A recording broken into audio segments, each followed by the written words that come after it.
One of the most divisive issues in recent years revolves around Confederate remembrance through flags and statues.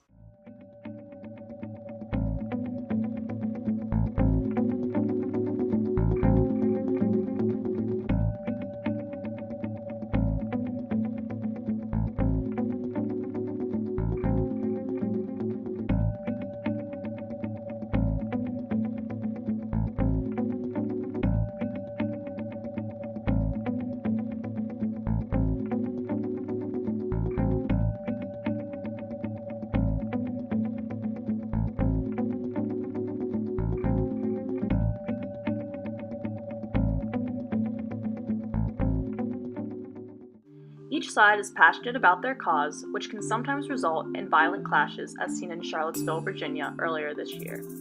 It's a debate cities across America are having. What place do Confederate monuments like this one have in today's world? I don't think that these debates that cities and states around the country have had are just about a piece of stone, or a hunk of rock. I mean, these are symbols, and they have a lot of meaning. Mike Signer is the mayor of Charlottesville, Virginia, an historic college town trying to reconcile its past with the present. This statue of Confederate General Robert E. Lee has become the focal point since the city council voted in February to remove it.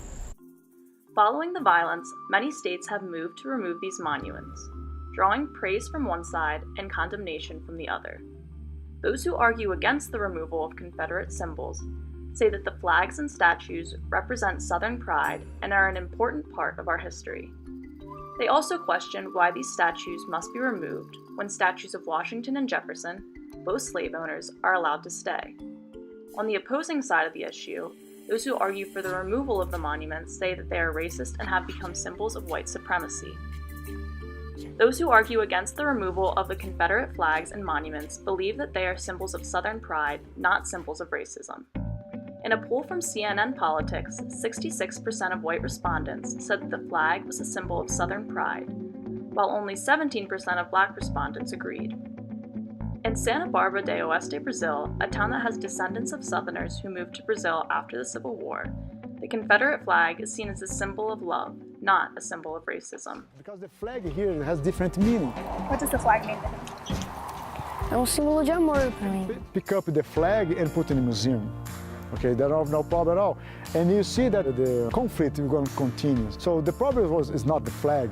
The problem is in the people mindset. In popular culture, the TV show The Dukes of Hazzard features a car named the General Lee and is adorned with the Confederate flag. Its owners are portrayed as the good guys with family pride who take on the establishment.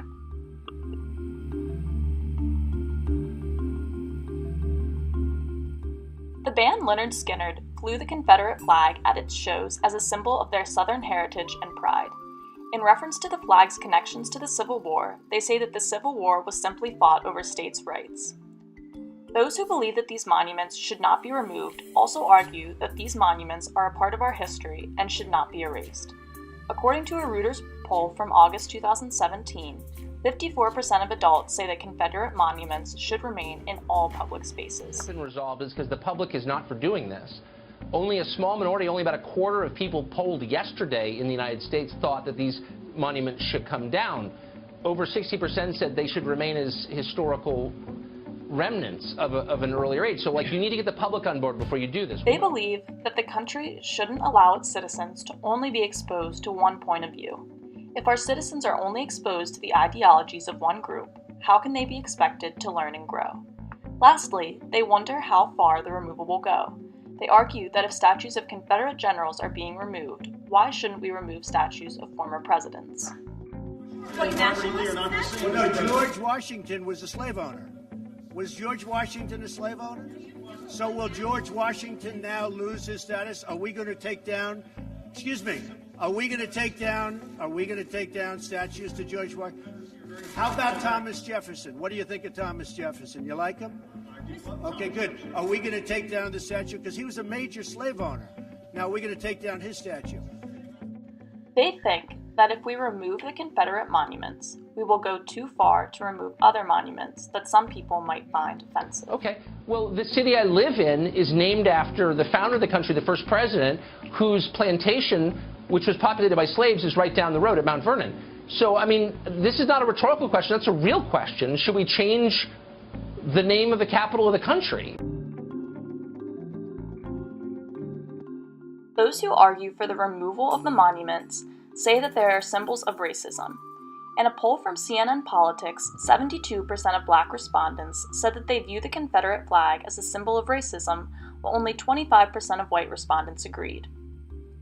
Interestingly, many of the monuments were not put up after the Civil War when you would expect, but were actually put up between 1895 and World War I during the Jim Crow era, a time of oppression for African Americans.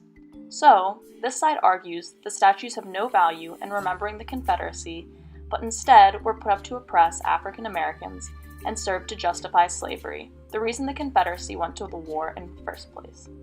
Additionally, there are at least 8 states that were in Union states or did not exist during the Civil War that have Confederate monuments. Why would these states want to have Confederate monuments if they did not support the Confederacy and even fought against it? This side also argues that the monuments go beyond racism and oppression and have become associated with the white supremacy movement. The Charlottesville protests that resulted in the death of Heather Hare occurred when white nationalists in a Unite the Right rally were protesting the removal of Robert E. Lee's statue clashed with the counter-protesters. Another tie to white supremacy occurred when the protesters at the rally shouted, "Dylann Roof was a hero." In 2015, Roof killed 9 African Americans in Charleston, South Carolina.